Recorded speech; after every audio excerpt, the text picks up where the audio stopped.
ओम श्री हरि। श्री सत्यनारायण व्रत किस दिन या शुभ कार्य से पहले किया जा सकता है?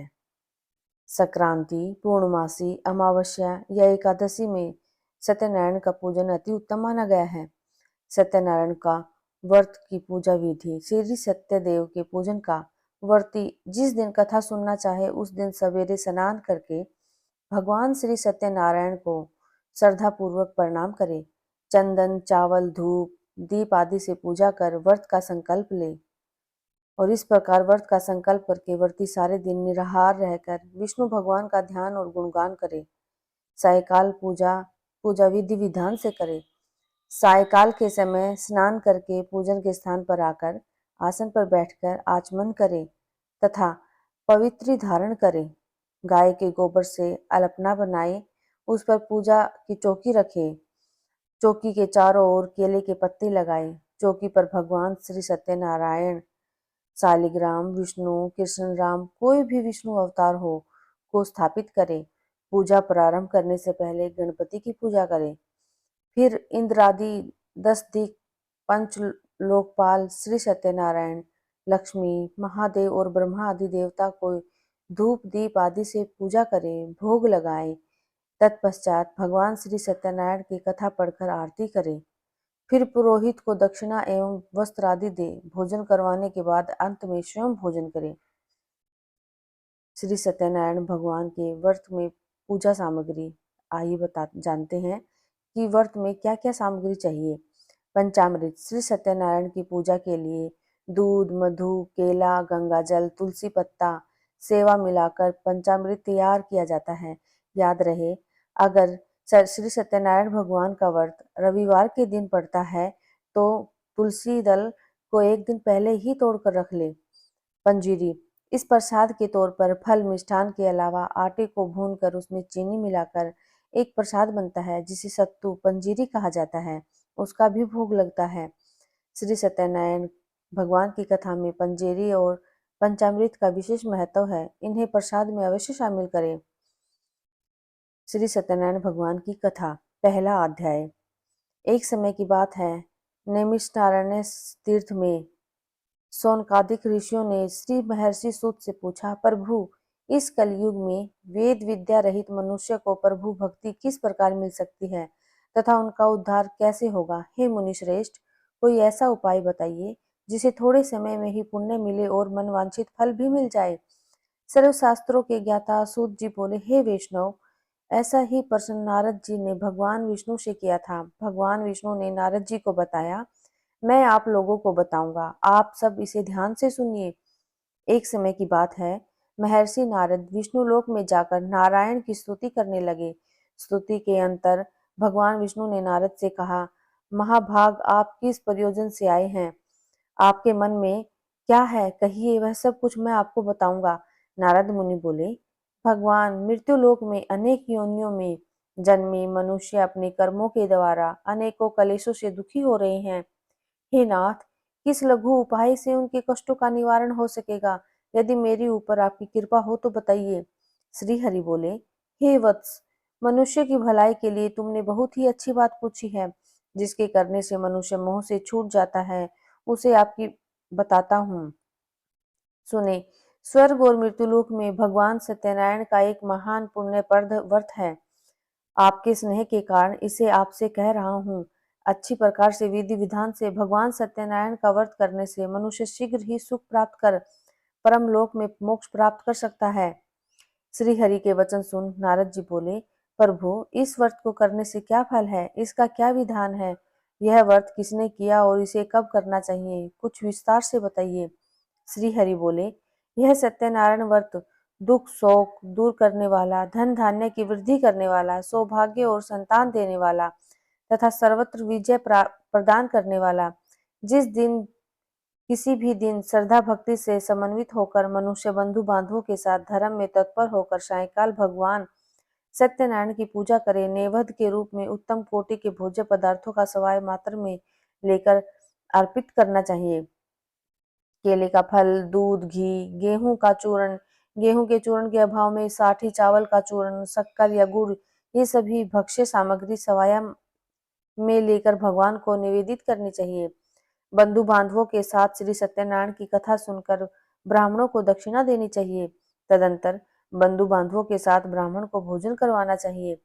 भक्ति पूर्वक प्रसाद ग्रहण करके नित्य गीत आदि का आयोजन करना चाहिए। तदंतर भगवान सत्यनारायण का स्मरण करते हुए अपने घर जाना चाहिए। ऐसा करने से मनुष्य की अभिलाषा अवश्य पूर्ण होती है। विशेष रूप से कलयुग में पृथ्वी लोक में यह सबसे छोटा उपाय है। दूसरा अध्याय। सूत जी बोले, हे द्विजो, अब मैं पूर्व काल में जिसने इस व्रत को किया था उसका वृतांत कहता हूँ। काशी नगरी में एक अत्यंत निर्धन ब्राह्मण रहता था। भूख प्यास से परेशान वह धरती पर घूमता रहता था। ब्राह्मण प्रिय भगवान विष्णु ने इस दुखी ब्राह्मण की दशा देखकर वृद्ध ब्राह्मण का वेश धारण कर उस ब्राह्मण से आदर पूर्वक पूछा, हे विप्र, प्रतिदिन दुखी होकर तुम पृथ्वी पर क्यों घूमते हो? दरिद्र ब्राह्मण बोला, हे ब्राह्मण देव, मैं निर्धन ब्राह्मण हूँ और भिक्षा के लिए धरती पर घूमता रहता हूँ। यदि मेरी इस दरिद्रता को दूर करने का कोई उपाय जानते हो तो कृपया बताइए। वृद्ध ब्राह्मण कहता है, सत्यनारायण भगवान मनवांछित फल देने वाले हैं, इसलिए तुम उनका उत्तम व्रत करो, जिसे करने से मनुष्य सभी दुखों से मुक्त हो जाता है। वृद्ध ब्राह्मण का रूप धारण किए भगवान विष्णु व्रत का सारा विधान बताकर अंतर्ध्यान हो गए। ब्राह्मण मन ही मन सोचने लगा कि जिस व्रत को वृद्ध ब्राह्मण करने को कहा है उसे जरूर करूंगा। यह निश्चय करके बाद उसे रात में नहीं आई। अगले दिन प्रातः काल उठकर श्री सत्यनारायण भगवान के व्रत का निश्चय कर भिक्षा के लिए चला गया। उस दिन ब्राह्मण को भिक्षा में बहुत धन मिला, जिससे उसने बंधु बांधवों के साथ मिलकर श्री सत्यनारायण भगवान का व्रत किया। भगवान सत्यनारायण का व्रत करके वह निर्धन ब्राह्मण सभी दुखों से छूट गया और अनेक प्रकार की संपत्तियों से युक्त हो गया। श्री सत्यनारायण भगवान के व्रत को जो मनुष्य करेगा वही सभी प्रकार के पापों से छूटकर मोक्ष को प्राप्त होगा। जो मनुष्य इस व्रत को करेगा यह सभी दुखों से मुक्त हो जाएगा। सूत जी बोले, भगवान विष्णु ने जो महात्म्य नारद जी से कहा था वह सब मैंने आपको कह दिया, अब आगे क्या कहूँ? सौनकादि ऋषि बोले, मुनिवर, उस ब्राह्मण से सुनकर किस किस ने इस व्रत को किया, हम सब इसे जानना चाहते हैं। हमारी इस व्रत के प्रति श्रद्धा हो रही है। सूत जी बोले, हे मुनियो, जिसने इस व्रत को किया यह सब सुनो। एक समय एक विप्र धन एवं ऐश्वर्य के अनुसार अपने बंधु बांधवों के साथ इस व्रत को करने के लिए तैयार हुआ। उसी समय एक लकड़हारा वहां आया और लकड़ियां बाहर रखकर अंदर ब्राह्मण के घर में गया। प्यास से दुखी वह लकड़हारा उनको व्रत करते देख पूछने लगा कि आप यह क्या कर रहे हैं तथा इसके करने से क्या फल मिलेगा, कृपया मुझे भी बताइए। ब्राह्मण ने कहा कि सब मनोकामनाओं को पूरा करने वाला यह श्री सत्यनारायण भगवान का व्रत है। इनकी कृपा से मेरे घर में धन धान्य आदि की वृद्धि हुई है। श्री सत्यनारायण व्रत के बारे में जानकर लकड़हारा बहुत प्रसन्न हुआ। चरणामृत लेकर वह प्रसाद खाने के बाद वह अपने घर गया। लकड़हारे ने अपने मन में संकल्प किया कि आज लकड़ी बेचने से जो धन मिलेगा उसी से सत्यनारायण भगवान का उत्तम व्रत करूंगा। मन में इस विचार को ले बूढ़ा आदमी सिर पर लकड़ियां रख उस नगर में बेचने गया जहां धनी लोग ज्यादा रहते थे। उस नगर में उसी अपने लकड़ियों का दुगना मूल्य प्राप्त हुआ। बूढ़ा प्रसन्नता के साथ केले, घी, दूध, दही और गेहूं का आटा लेकर अपने घर गया। वहां उसने बंधु बांधवों को बुलाकर विधि विधान से सत्यनारायण भगवान का पूजन किया। इस व्रत के प्रभाव से वह धन आदि से युक्त होकर संसार के समस्त सुख भोग कर अंत में वैकुंठ धाम चला गया। तीसरा अध्याय। श्री सूत जी बोले, हे श्रेष्ठ मुनियों, अब आगे की कथा कहता हूँ। पहले समय में उल्का मुख नाम का एक बुद्धिमान राजा था। वह सत्यवादी और जितेंद्रिय था। वह प्रतिदिन देव स्थानों पर जाता निर्धनों को धन देकर उनके कष्टों को दूर करता था। उसकी पत्नी कमल के समान मुख वाली तथा सती साध्वी थी। एक दिन वह भद्रशिला नदी के तट पर श्री सत्यनारायण भगवान का व्रत कर रहा था। उसी समय अनेक पुष्कल धन राशियों से संपन्न एक साधु नाम का बनिया वहां आया और अपनी नाव स्थापित करके राजा के समीप जाकर उनसे पूछने लगा, हे राजन, भक्ति भाव से पूर्ण होकर आप यह क्या कर रहे हैं? मैं सुनने की इच्छा रखता हूँ, कृपया मुझे बताइए। राजा बोला, साधु, मैं अपने बंधु बांधवों के साथ पुत्र आदि की प्राप्ति के लिए श्री सत्यनारायण भगवान का व्रत एवं पूजन कर रहा हूँ। राजा का वचन सुनकर साधु आदर के साथ बोले, हे राजन, मुझे इस व्रत का सारा विधान बताइए। आपके कथानुसार मैं भी इस व्रत को करूंगा। मेरी भी संतान नहीं है। इस व्रत को करने से निश्चित रूप से मुझे भी संतान प्राप्त होगी। राजा के व्रत का सारा विधान सुन साधु अपने घर गया और अपनी पत्नी लीलावती को संतान देने वाले इस व्रत का वर्णन कह सुनाया और कहा, जब मेरी संतान होगी तब मैं इस व्रत को करूंगा। एक दिन लीलावती पति के साथ आनंदित हो सामरिक धर्म में प्रयुक्त होकर सत्यनारायण भगवान के कृपा से गर्भवती हो गई।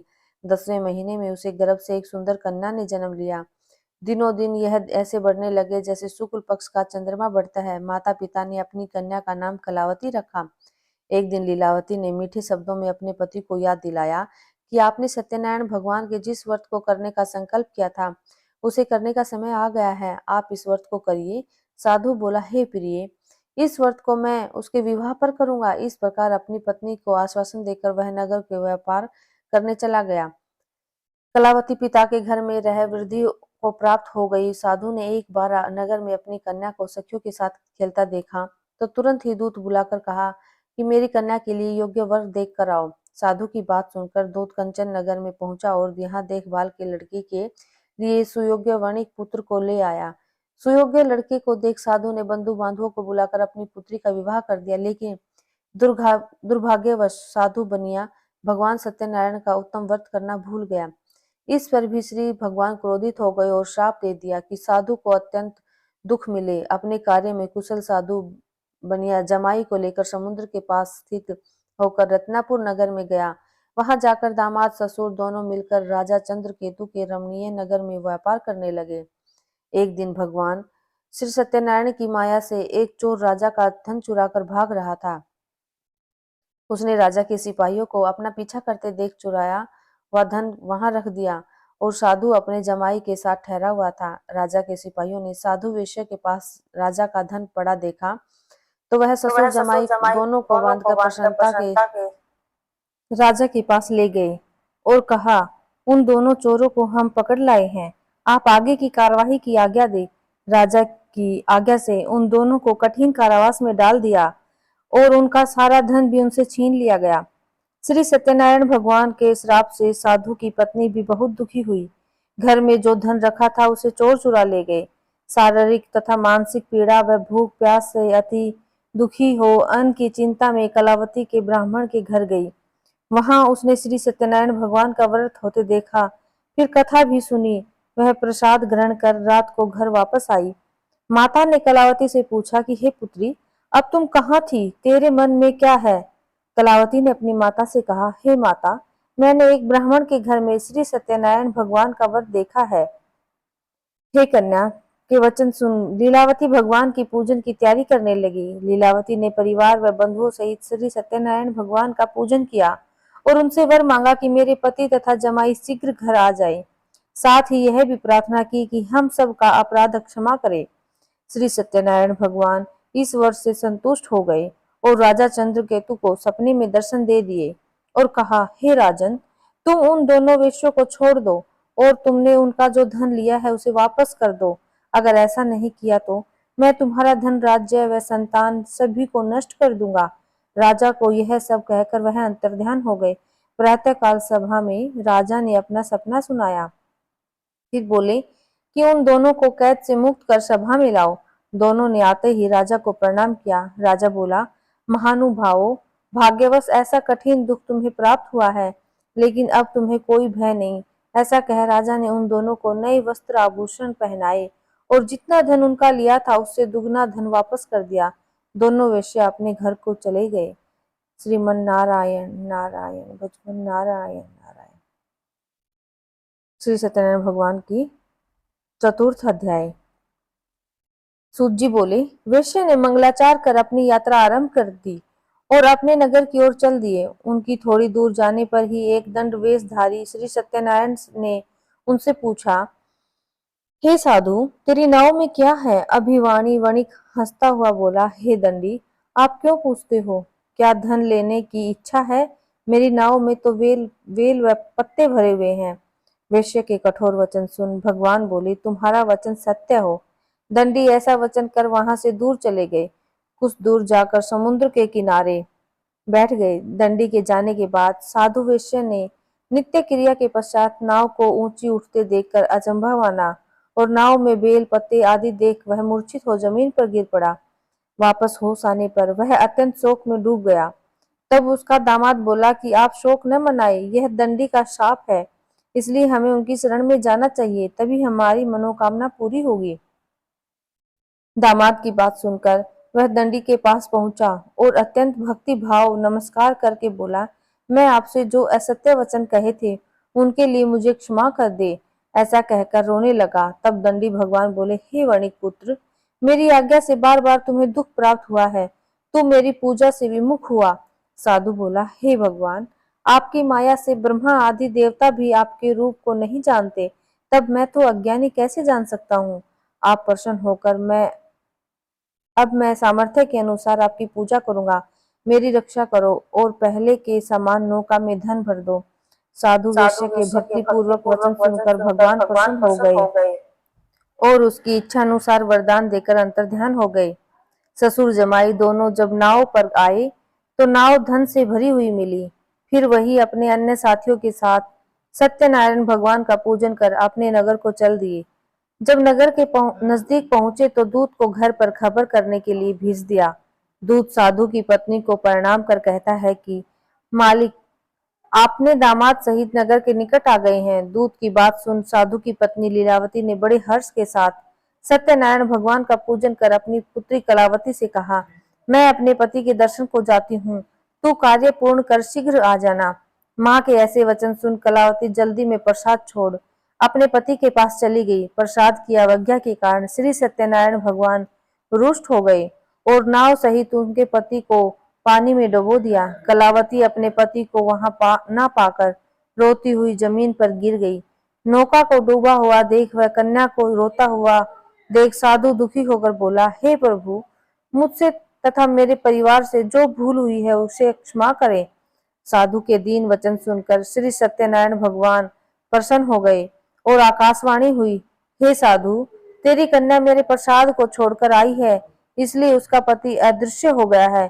यदि वह घर जाकर प्रसाद खाकर लौटती है तो इसे इसका पति अवश्य मिलेगा। ऐसी आकाशवाणी सुन कलावती ने वैसे ही किया जैसे आकाशवाणी के दौरान भगवान ने कहा और फिर प्रसाद ग्रहण करने के बाद जब वो वापस आई तो अपने पति के दर्शन करके अत्यंत प्रसन्न हुई। उसके बाद साधु अपने बंधुओं बांधुओं सहित श्री श्री सत्यनारायण सत्यनारायण भगवान भगवान के विधि विधान से पूजा करता है। इस लोक का सुख भोग वह अंत में स्वर्ग को जाता है। श्री सत्यनारायण भगवान व्रत कथा 5वां अध्याय। सूत जी बोले, हे ऋषियों, मैं और एक भी कथा और सुनाता हूँ, उसे भी ध्यान पूर्वक सुनो। प्रजा पालन में लीन तुंगध्वज नाम का एक राजा था। उसने भी भगवान का प्रसाद त्याग कर बहुत ही दुख सहन किया। एक बार जंगल में जाकर वन्य पशुओं को मारकर वह बड़ के पेड़ के नीचे आया। वहां उसने ग्वालों को भक्ति भाव से अपने बंधुओं सहित सत्यनारायण भगवान का पूजन करते देखा। अभिमानवश राजा ने उन्हें देखकर भी पूजा स्थान में नहीं गया और न ही उसने भगवान को प्रणाम किया। ग्वालों ने राजा को प्रसाद दिया, लेकिन उसने वह प्रसाद नहीं खाया और प्रसाद को वहीं छोड़कर अपने नगर को चला गया।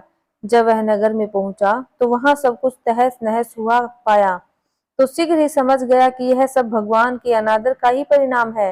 वह दोबारा ग्वालों के पास पहुंचा और विधि पूर्वक पूजा के प्रसाद खाया तो श्री सत्यनारायण भगवान की कृपा से सब कुछ पहले जैसा हो गया।